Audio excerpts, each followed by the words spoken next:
అందరికీ హాయ్ అండి. నా పేరు రాజీవ్. ఈ విశ్వంలో లేదా ఈ ప్రకృతిలో ఎన్నో నియమాలు ఉన్నాయి. నియమాలు అంటే ఇంగ్లీష్లో లాస్.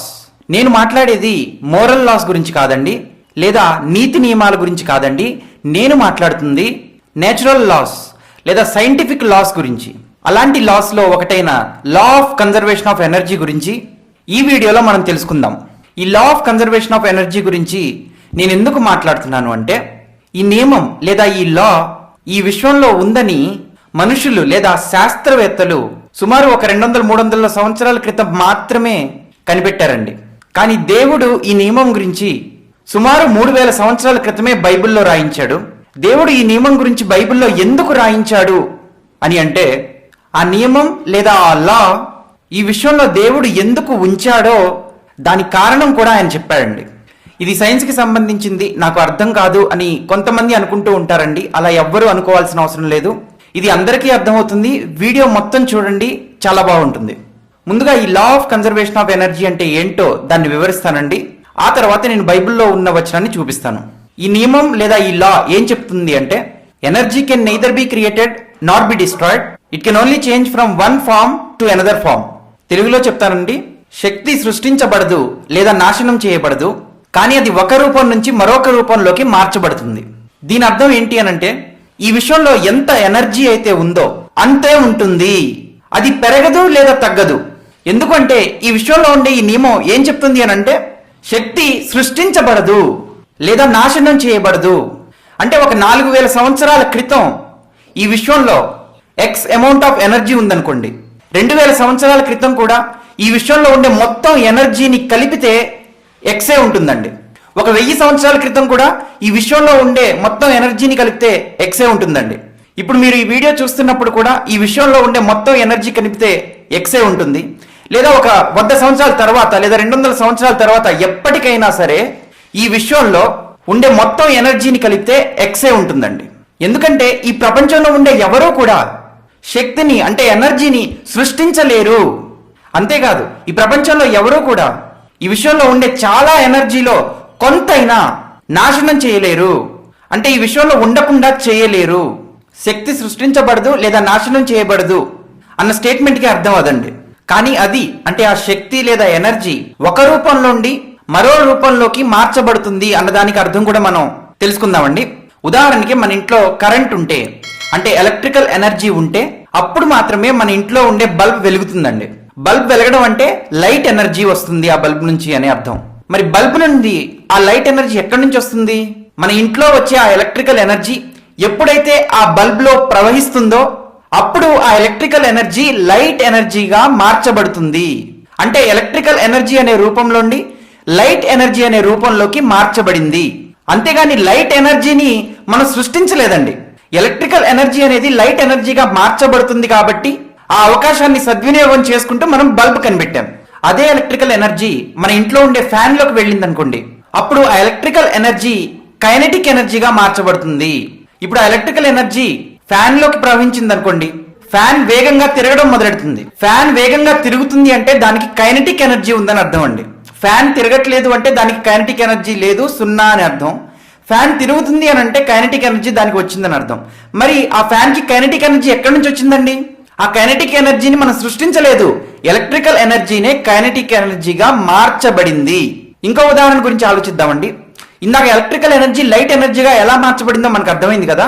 ఇప్పుడు లైట్ ఎనర్జీ కూడా ఎలక్ట్రికల్ ఎనర్జీగా ఎలా మార్చబడుతుందో అర్థం చేసుకుందాం. ఇది కూడా చాలా సింపుల్ అండి. మన ఇంటి పైన మనం సోలార్ ప్యానెల్స్ వేసుకున్నాం అనుకోండి, సూర్యుడి నుంచి వచ్చే ఆ లైట్ ఎనర్జీని ఈ సోలార్ ప్యానెల్స్ అనేవి ఎలక్ట్రికల్ ఎనర్జీగా మారుస్తాయి. అప్పుడు మన ఇంట్లో కరెంట్ ఉంటుంది. ఇక్కడ ఇంకో ముఖ్యమైన విషయాన్ని కూడా మీతో పంచుకోవాలనుకుంటున్నానండి. అదేంటి అనంటే, ఎనర్జీ అనేది పదార్థంగా కూడా మారుతుంది. ఎందుకంటే పదార్థం కూడా ఎనర్జీ యొక్క మరో రూపమే. దీన్ని ఆల్బర్ట్ ఐన్స్టీన్ అనే ఒక సైంటిస్ట్ ప్రూవ్ చేశాడు. దాని మీద ఒక ఈక్వేషన్ కూడా చెప్పాడండి. ఆ ఈక్వేషన్ చాలా ఫేమస్. అదే E = mc². ఇక్కడ E అంటే ఎనర్జీ, M అంటే మాస్ అంటే పదార్థం అండి. అవునండి, ఇది నమ్మడానికి కొంచెం కష్టంగా ఉన్నా ప్రపంచంలో కొన్ని ల్యాబొరేటరీస్ లో సైంటిస్ట్ ఎనర్జీని పదార్థంగా మార్చుతున్నారు. ఉదాహరణకి ఎనర్జీని వాళ్ళు ఎలక్ట్రాన్ గా లేదా పాజిట్రాన్ గా మారుస్తున్నారు. ఎలక్ట్రాన్ అనేది పదార్థం అండి, పాజిట్రాన్ కూడా ఒక పదార్థం. అవును, పదార్థం కూడా ఎనర్జీ యొక్క మరో రూపమే. ఇందాక మనం డిస్కస్ చేసాం కదండి, ఎలక్ట్రికల్ ఎనర్జీ లైట్ ఎనర్జీగా మారింది, లైట్ ఎనర్జీ ఎలక్ట్రికల్ ఎనర్జీగా మారింది, లేదా ఎలక్ట్రికల్ ఎనర్జీ కైనెటిక్ ఎనర్జీగా మారింది. అదే విధంగా ఎనర్జీ అనేది పదార్థంగా కూడా మారుతుంది. ఇది ఫ్యాక్ట్ అండి. లేదా పదార్థం కూడా ఎనర్జీగా మారుతుంది, ఎందుకంటే పదార్థం అనేది కూడా ఎనర్జీ యొక్క రూపమే. ఇది మనందరికీ బాగా తెలుసండి, ఎందుకంటే ఆటం బాంబ్ గురించి మీరు విన్నారు కదా. ఆటం బాంబ్ అనేది పేలిపోతే, ఆటం అనేది పదార్థం అండి, అది పేలిపోతే అత్యధిక మోతాదులో సౌండ్ ఎనర్జీ వస్తుంది, పెద్ద శబ్దం వస్తుంది, హీట్ ఎనర్జీ వస్తుంది, అదేవిధంగా లైట్ ఎనర్జీ కూడా వస్తుంది. అది మనందరికీ తెలుసు. ఈ విషయాలన్నీ మీకు అర్థమయ్యాయి అనుకుంటానండి. ఇప్పుడు నేను బైబిల్లో వచనం చూపించే ముందు మరొక్కసారి law of conservation of energy యొక్క స్టేట్మెంట్ చదువుతాను. ఈ నియమం ఏం చెప్తుంది అనంటే, శక్తి సృష్టించబడదు లేదా నాశనం చేయబడదు, కానీ అది ఒక రూపం నుండి మరో రూపంలోకి మార్చబడుతుంది. ఈ నియమం ఈ విశ్వంలో ఉందని శాస్త్రవేత్తలు సుమారు 200-300 సంవత్సరాల క్రితం కనిపెట్టారండి.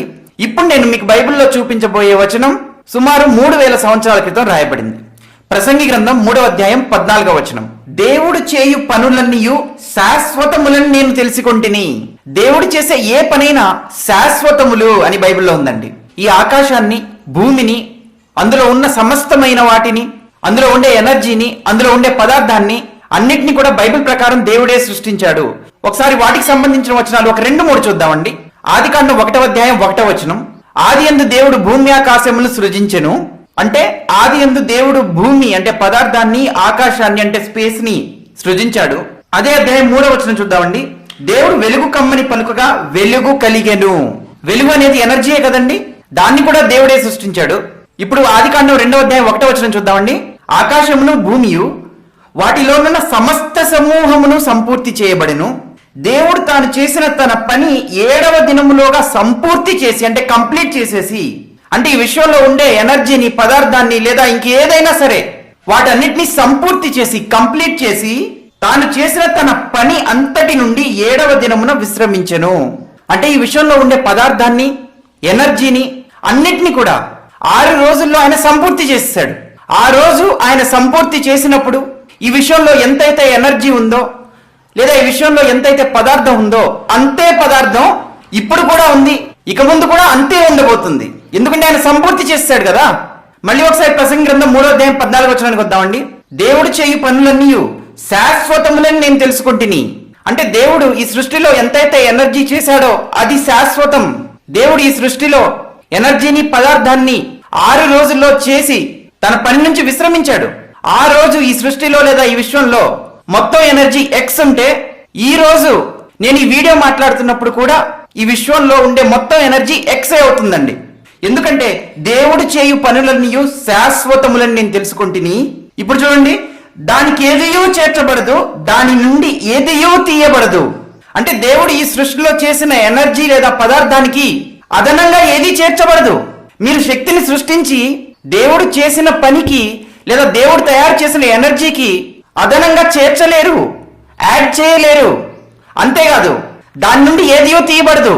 దేవుడు చేసిన ఎనర్జీ లేదా పదార్థం నుంచి కొంత దాన్ని కూడా మీరు తీయలేరు, నామరూపాలు లేకుండా చేయలేరు. ఎంత స్పష్టంగా ఈ లా ఆఫ్ కన్జర్వేషన్ ఆఫ్ ఎనర్జీని దేవుడు బైబిల్లో రాయించాడో చూడండి. అంతేకాదు, దేవుడు ఈ కన్జర్వేషన్ ఆఫ్ ఎనర్జీ అనే ఈ నియమాన్ని ఈ విశ్వంలో ఎందుకు పెట్టారో కూడా ఇక్కడే ఎక్స్ప్లెయిన్ చేశాడండి. నాకు తెలిసి ప్రపంచంలో ఈ విషయం ఏ పుస్తకంలో కూడా కనిపించదండి, ఒక్క బైబిల్లో తప్ప. మరి దేవుడు ఈ నియమాన్ని ఈ విశ్వంలో ఎందుకు పెట్టాడో ఆ కారణాన్ని బైబిల్లో చూపించక ముందు ఒకసారి మనం ఆలోచిద్దామండి. ఈ నియమం ఏం చెప్తుందండి? శక్తి సృష్టించబడదు లేదా నాశనం చేయబడదు. ఒకవేళ ఈ నియమం ఈ విశ్వంలో లేదనుకుందామండి, ఈ నియమం ఈ విశ్వంలో లేదనుకుందాం. ఒకవేళ ఈ నియమం ఈ విశ్వంలో లేకపోతే ప్రపంచంలో ఉండే మనుషులు శక్తిని సృష్టించగలుగుతారు. ఒకవేళ ప్రపంచంలో ఉండే ఈ మనుషులు ఆ విధంగా శక్తిని సృష్టించగలిగితే ఆ శక్తిని పదార్థంగా కూడా మార్చగలుగుతారు. అంటే మనుషులు దేవుడు చేసిన ఈ సృష్టిలోని శక్తి లేదా పదార్థం మీద ఆధారపడకుండా తనంతట తానే శక్తిని సృష్టించుకొని ఆ శక్తిని పదార్థంగా మార్చుకొని దేవుడి మీద ఆధారపడకుండా లేదా దేవుడు చేసిన ఈ సృష్టి మీద ఆధారపడకుండా జీవించగలుగుతాడు. అంటే ఈ సృష్టి మీద ఆధారపడకుండా గాలిని తయారు చేసుకోగలుగుతాడు, ఈ సృష్టి మీద ఆధారపడకుండా నీటిని తయారు చేసుకోగలుగుతాడు. అప్పుడు మనిషి తన మనసులో ఏమనుకుంటాడో ఒకసారి ఆలోచించండి. అప్పుడు మనిషికి దేవుడి యందు భయభక్తులు ఉంటాయా? అంటే మనిషి దేవుడు చేసిన ఈ సృష్టి మీద ఆధారపడకుండా తనంతట తానే బతకగలిగితే దేవుడి మీద భయభక్తులు ఉండవండి. తాను కూడా దేవుళ్ళ ఫీల్ అయిపోతాడు, తాను కూడా ఒక సృష్టికర్తలాగా ఫీల్ అయిపోతాడు, అంటే దేవునితో సమానంగా ఫీల్ అయిపోతాడు. అంతే కదండి. దేవుడు చేసిన ఈ సృష్టి మీద మనిషి ఆధారపడకుండా తనంతట తానే ఎనర్జీని, పదార్థాన్ని చేసుకోగలిగితే అతను కూడా ఒక సృష్టికర్తలా ఫీల్ అవుతాడు, దేవుడు అంత గొప్పవాడిగా ఫీల్ అయిపోతాడు. అలా మనుషులు ఫీల్ అవ్వకూడదనే దేవుడు ఈ నియమాన్ని ఈ విశ్వంలో దేవుడు ఉంచాడని మనకు అర్థమవుతుంది. అదే విషయాన్ని దేవుడు బైబిల్లో రాయించాడు. చూద్దామండి. ప్రసంగి గ్రంథం 3వ అధ్యాయం అదే 14వ వచనం. దేవుడు చేయు పనులన్నీ శాశ్వతములని నేను తెలుసుకొంటిని, దానికి ఏదియూ చేర్చబడదు, దాని నుండి ఏదియూ తీయబడదు. మనుష్యులు తన యందు అంటే దేవుడి యందు భయభక్తులు కలిగి ఉండునట్లు దేవుడిట్టి నియమం చేసి ఉన్నాడు. అంటే ఈ నియమం, ఈ law of conservation of energy అనే ఈ నియమం దేవుడు ఎందుకు చేస్తున్నాడు? ఎందుకంటే మనుష్యులు తన యందు భయభక్తులు కలిగి ఉండునట్లు. ఎంత పర్ఫెక్ట్ గా ఉందో చూసారా అండి బైబిల్. ఈ law of conservation of energy అనే నియమాన్ని దేవుడు ఈ విశ్వంలో పెట్టాడని, ఈ law of conservation of energy అనే ఈ నియమం ఈ విశ్వంలో ఉందని, అలా దేవుడు ఆ నియమాన్ని ఈ విశ్వంలో ఎందుకు ఉంచాడో కూడా బైబిల్లో చాలా స్పష్టంగా 3000 సంవత్సరాల క్రితమే రాయబడిందండి. ప్రపంచంలో ఉండే ఏ శాస్త్రవేత్త అయినా ఈ విశ్వంలో ఫలానా నియమం ఉందని కనిపెట్టగలుగుతారేమో గాని ఆ నియమం ఎందుకు ఉందో మాత్రం వాళ్ళు 100% ఎక్స్ప్లెయిన్ చేయలేరండి, ఒక్క బైబిల్ తప్ప. ఈ ప్రపంచంలో ఉండే ఏ మనిషి అయినా సరే దేవుడు చేసిన ఈ సృష్టి మీద ఆధారపడి తీరాల్సిందే అని దేవుడు మనసులో అనుకున్నాడు. అందుకే ఆ నియమాన్ని ఈ విశ్వంలో పెట్టాడు. ఈ సందర్భంగా ఇంకొక వచనం చూద్దామండి. అపోస్తలుల కార్యాలు 17వ అధ్యాయం 24వ వచనం. జగత్తును అందరి సమస్తమును నిర్మించిన దేవుడు తానే ఆకాశమునకును భూమికిని ప్రభువైయున్నందున హస్తకృతములైన ఆలయములలో నివసింపడు. ఆయన అందరికిని జీవమును ఊపిరిని సమస్తమును దయచేయువాడు గనుక, అంటే ఈ భూమి మీద ఉండే ప్రతి మనిషికి సమస్తాన్ని దయచేసేవాడు ఆయనే. ఆయన గనుక తనకు ఏదైనానో కొదువయున్నట్టు మనుష్యుల చేతులతో సేవింపబడువాడు కాడు. దేవుడు మనిషి మీద ఆధారపడడు. దేవుడు ఇండిపెండెంట్, సెల్ఫ్ ఎగ్జిస్టెంట్. ఆయన ఎవ్వరి మీద ఆధారపడాల్సిన అవసరం లేదు. ఆయన మనుషులు చేసిన వాటి మీద ఆధారపడాల్సిన అవసరం ఆయనకు లేదు. కానీ మనిషి దేవుడు చేసిన సృష్టి మీద ఆధారపడి తీరాల్సిందే. అలా ఆధారపడాలనే ఈ law of conservation of energy అనే నియమం ఈ సృష్టిలో ఉందని మనకి అర్థమవుతుందండి. మరో వచనం చూద్దామండి. కీర్తనల గ్రంథం 50వ అధ్యాయం 12వ వచనం. లోకమును దాని పరిపూర్ణతయు నావే. మరి లోకాన్ని చేసింది ఆయనే కదా, అదంతా ఆయనవే. నేను ఆకలిగొన్నను నీతో చెప్పను. దేవుడు మనిషి మీద ఆధారపడాల్సిన అవసరం లేదు. దేవుడు మనిషి మీద ఆధారపడడు. కానీ మనిషి ప్రతి క్షణం ఆయన చేసిన ఈ గాలిని పీల్చి జీవించాల్సిందే. ఇంకా కరెక్ట్ గా చెప్పాలంటే మనిషి పూర్తిగా దేవుడు చేసిన సృష్టి మీద ఆధారపడి బ్రతుకుతున్నాడు. మళ్ళీ ఒకసారి ప్రసంగి గ్రంథం 3వ అధ్యాయం 14వ వచనం చదువుతున్నానండి. దేవుడు చేయు పనులన్నయు శాశ్వతములని నేను తెలుసుకొంటిని, దానికి ఏదియూ చేర్చబడదు, దాని నుండి ఏదియూ తీయబడదు. దేవుడు చేయు పనులన్నీయు, దేవుడు ఏ పని చేసినా కూడా అది శాశ్వతమే, దానికి ఏదియూ చేర్చబడదు, దాని నుండి ఏదియూ తీయబడదు. ఇప్పుడు దేవుడు చేసిన పనుల్లో ఇంకొక పని గురించి ఆలోచిద్దామండి. అదేంటంటే ఆదికాండం నుంచి ప్రకటన గ్రంథం వరకు ఉన్న ఈ 66 పుస్తకాల బైబిల్ని దేవుడే తన సేవకుల చేత రాయించి ఈ మానవాళికి ఇచ్చాడండి. ఒకసారి ఆ వచనం చూద్దాం. 2వ పేతురు 1వ అధ్యాయం 20వ వచనం. ఒకడు తన ఊహను బట్టి చెప్పుట వలన లేఖనంలో ఏ ప్రవచనమును పుట్టదని మొదట గ్రహించుకొనవలెను. మళ్ళీ చదువుతున్నానండి. ఒకడు తన ఊహను బట్టి చెప్పుట వలన లేఖనంలో అంటే బైబిల్లో లేఖనంలో ఏ ప్రవచనమును పుట్టదని, అంటే దేవుని వాక్యం పుట్టదని మొదట గ్రహించుకొనవలెను. 21వ వచనం. ఏలయనగా ప్రవచనము అంటే దేవుని వాక్యము ఎప్పుడును మనుష్యుని ఇచ్చని బట్టు కలగలేదు. మనిషి ఊహించి లేదా మనిషి ఇష్టపడి రాయలేదు, గాని మనుష్యులు పరిశుద్ధాత్మ వలన ప్రేరేపింపబడిన వారై దేవుని మూలముగా పలికిరి. అలా దేవుని మూలంగా పలికిన లేఖనాన్ని లేదా ప్రవచనాన్ని దేవుడు బైబిల్లో రాయించాడండి. అంటే ఈ బైబిల్ మొత్తాన్ని, ఈ 66 పుస్తకాలున్న ఈ బైబిల్ మొత్తాన్ని దేవుడే రాయించాడు. అలా దేవుడు బైబిల్ రాయించి దాన్ని ముగించే ముందు ఆయన ఏ మాట చెప్పాడో చూడండి. ప్రకటన గ్రంథం 22వ అధ్యాయం 18వ వచనం. ఇది దేవుడు బైబిల్ని ముగిస్తూ రాయిస్తున్న మాట అండి. 18, 19, 20, 21. 21వ వచనం లాస్ట్. ఇప్పుడు నేను 18, 19వ వచనం చదువుతున్నాను. ఆయన ఏం రాయించాడో చూద్దాం. ఈ గ్రంథమందున్న ప్రవచన వాక్యములను, అంటే ప్రకటన గ్రంథమందున్న ప్రవచన వాక్యములను లేదా బైబిల్ అని కూడా మనం తీసుకోవచ్చు, మొత్తం బైబిల్ని తీసుకోవచ్చు. ఈ గ్రంథమందున్న ప్రవచన వాక్యములను విను ప్రతి వానికి నేను సాక్ష్యం ఇచ్చినది ఏమనగా, ఎవడైనను వీటితో అంటే దేవుని ప్రవచన వాక్యములతో మరి ఏదైనాను కలిపిన ఎడల ఈ గ్రంథంలో వ్రాయబడిన తెగుళ్ళు దేవుడు వానికి కలుగజేయును. అంటే దేవుడు రాయించిన ఈ గ్రంథానికి మరి ఏది కలపకండి. బైబిల్ కంప్లీట్ అయిపోయింది. మీరు మీ ఊహను బట్టి లేదా మీ ఇచ్చను బట్టి లేదా మీ ఇష్టాన్ని బట్టి ఇష్టం వచ్చినట్టు దేవుడు పేరు చెప్పి అదనంగా ప్రవచన వాక్యముల్ని కలపకండి. ఎవడైనా వీటితో మరి ఏదైనా కలిపిన ఎడల, ఒకవేళ అలా కలిపితే ఈ గ్రంథంలో వ్రాయబడిన తెగుళ్ళు దేవుడు వానికి కలుగజేయును. 19వ వచనం చదువుతున్నానండి. ఎవడైనాను ఈ ప్రవచన గ్రంథమందున్న వాక్యముల్లో ఏదైనా తీసివేసిన ఎడల, అంటే బైబిల్లోంచి ఏదైనా తీసివేసిన ఎడల దేవుడి గ్రంథంలో వ్రాయబడిన జీవవృక్షంలోను పరిశుద్ధ పట్టణంలోను వానికి పాలు లేకుండా చేయును. అంటే దేవుడు చేసిన పని అయిన ఈ బైబిల్ శాశ్వతము, దానికి ఏదీ మీరు చేర్చకూడదు, దానిలోండి ఏదీ తీయకూడదు. చూసారా, ప్రసంగి గ్రంథం 3వ అధ్యాయం 14వ వచనంలో ఉండే ఆ వాక్యం ఈ విషయంలో కూడా ఎంత పర్ఫెక్ట్ గా సరిపోతుందో. దీనికి సంబంధించి మరో వచనం కూడా చూద్దామండి. ద్వితీయోపదేశకాండం 12వ అధ్యాయం 32వ వచనం. నేను మీకు ఆజ్ఞాపించుచున్న ప్రతి మాటను అనుసరించి చేయవలెను, దానిలో అంటే దేవుడు ఆజ్ఞాపించిన ఆజ్ఞలలో నీవు ఏమీయూ కలపకూడదు, దానిలో నుండి ఏమీయూ తీసివేయకూడదు. దేవుడు చేసే పని ఏదైనా అంతేనండి. దేవుడు ఈ బైబిల్ని రాయించాడు, లేదా దేవుడు ఈ బైబిల్లో ఆజ్ఞల్ని పెట్టాడు. ఆ ఆజ్ఞలకి మీరు దేవుని పేరు చెప్పి మరికొన్ని ఆజ్ఞల్ని కలపకూడదు లేదా తీసివేయకూడదు. ఈ సందర్భంగా దేవుడు చేసిన మరొక్క పని గురించి ఆలోచిద్దామండి. అదేంటి అనంటే, ఒక మనిషి తండ్రి అయిన దేవుని దగ్గరకు వెళ్ళి ఆయనతో నిత్యం జీవించాలి అనంటే ఆ మనిషి ఆయన దృష్టిలో పరిశుద్ధుడు, నిర్దోషి అయి ఉండాలండి. ఎందుకంటే ఆయన పరిశుద్ధుడు, పాపాన్ని, అన్యాయాన్ని, అక్రమాన్ని సహించేవాడు కాదు. కానీ మనుషులందరూ కూడా పాపము చేసి ఆయన అనుగ్రహించే మహిమను పొందలేకపోతున్నారు అని మనకి బైబిల్ చాలా స్పష్టంగా చెప్తుంది. మనందరికీ కూడా తెలుసండి. పాపం లేని వారు ఎవరు లేరు కదా, అందరూ పాపం చేసిన వారే కదా. మరి దానికి పరిష్కారం ఏంటి అనంటే, దేవుడు తన సొంత కుమారుడైన యేసుక్రీస్తుని భూమి మీదకి పంపించాడండి.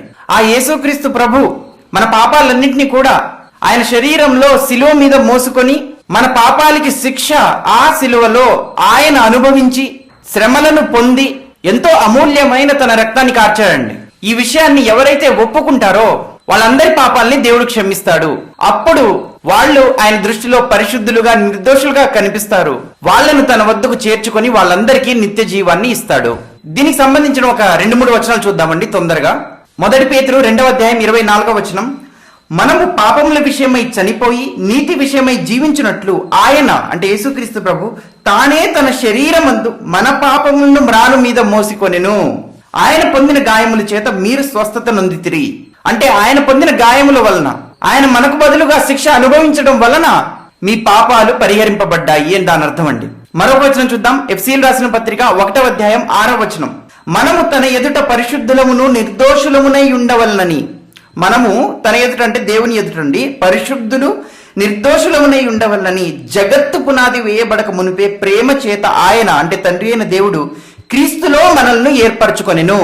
7వ వచనం. దేవుని కృపా మహదేశ్వర్యమును బట్టి ఆ ప్రియుని యందు అంటే యేసుక్రీస్తు యందు ఆయన రక్తం వల్ల మనకు విమోచనము, అంటే మనం చేసిన పాపాల నుండి విమోచనం కలుగుతుంది. అనగా మన అపరాధములకు క్షమాపణ మనకు కలిగి ఉన్నది. మరొక వచనం అండి, రోమీయులకు రాసిన పత్రిక 3వ అధ్యాయం 24వ వచనం. కాబట్టి నమ్మువారు అంటే ఎవరైతే ఈ విషయాన్ని నమ్ముతారో వారు ఆయన కృపచేతనే అంటే దేవుని కృపచేతనే క్రీస్తు యేసు నందలి విమోచనము ద్వారా ఉచితముగా, అంటే పని చేయడం వల్ల కాదు, మనం చేసిన పాపాలన్నీ కూడా మనం పని చేయడం వలన పరిహరింపబడలేదండి. మరి మన పాపాలన్నీ పరిహరింపబడి పరిశుద్ధులుగా, నిర్దోషులుగా దేవుని ఎదుటికి వెళ్ళాలి అనంటే దానికి సంబంధించిన పని అంతటిని కూడా ఎవరు చేశారు? యేసుక్రీస్తు ప్రభు చేశారు. అంటే ఆ పని అంతటిని కూడా దేవుడే చేశాడు. మరి మనం ఏం చేయాలి? మనం నమ్మాలి, మనం దేవుని ఎదుట లోబడాలి, మనం ఒప్పుకోవాలి. ఏమని ఒప్పుకోవాలి? అవును తండ్రి, నేను నీ దగ్గరికి రావడానికి అర్హత లేదు, నేను పాపాత్ముణ్ణి, నన్ను క్షమించండి, మీ ఆజ్ఞల్ని అతిక్రమించాను, నన్ను క్షమించండి అని దేవుణ్ణి అడిగి ఎవరైతే యేసుక్రీస్తు యందు నమ్మకం ఉంచుతారో, అంటే యేసుక్రీస్తు ప్రభు రక్తం కార్చడం వల్ల మాత్రమే మన పాపాలు పరిహరింపబడతాయి అని నమ్ముతారో, ఆయన కృప ద్వారా ఉచితంగా మాత్రమే మనం దేవుడి దగ్గరికి వెళ్తాము అని నమ్ముతారో, అలాంటి వాళ్ళందరినీ దేవుడు నీతిమంతులుగా, నిర్దోషులుగా తీర్చి ఉచితంగా ఆయన దగ్గరికి తీసుకుంటున్నాడు. రోమీయులకు రాసిన పత్రిక 3వ అధ్యాయం 24వ వచనంలో అదే ఉందండి. కాబట్టి నమ్మువారు ఆయన కృప చేతనే క్రీస్తు యేసునందలి విమోచనము ద్వారా ఉచితంగా నీతిమంతులని తీర్చబడుతున్నారు. అంటే ఒక మనిషి పరలోకానికి వెళ్ళాలి అని అంటే దానికి సంబంధించిన పని అంతటిని కూడా యేసుక్రీస్తు సంపూర్తి చేశాడు. ఆ పనికి అదనంగా మనం కూడా పని చేస్తేనే, ఆజ్ఞలన్నిటినీ అనుసరిస్తేనే పరలోకానికి వెళ్తాము అనడం తప్పు. లేదా యేసుక్రీస్తు సంపూర్తి చేసిన ఆ పనిలో ఏ పనైనా చేయకపోయి ఉంటే మనలో ఎవ్వరూ కూడా తండ్రి అయిన దేవుని దగ్గరికి పరలోకానికి వెళ్ళలేరు. మీకు ఈ విషయం అర్థమైంది అని అనుకుంటున్నానండి. అంటే ఒక మనిషి పరలోకానికి వెళ్ళాలంటే దానికి కావాల్సిన పని అంతటినీ కూడా దేవుడే యేసుక్రీస్తు ద్వారా చేయించాడు. మనం చేయాల్సిందల్లా ఆయన మీద విశ్వాసం ఉంచడం. ఈ వీడియోలో నేను మాట్లాడిన ఈ విషయాలన్నీ మీకు అర్థమయ్యాయి అనుకుంటున్నానండి. మీకు ఈ వీడియో నచ్చినట్లయితే లైక్ చేయండి, అనేక మందికి షేర్ చేయండి. అలాగే ఛానల్ సబ్స్క్రైబ్ చేసుకోకపోతే సబ్స్క్రైబ్ చేసుకోండి. Thank you very much. Bye.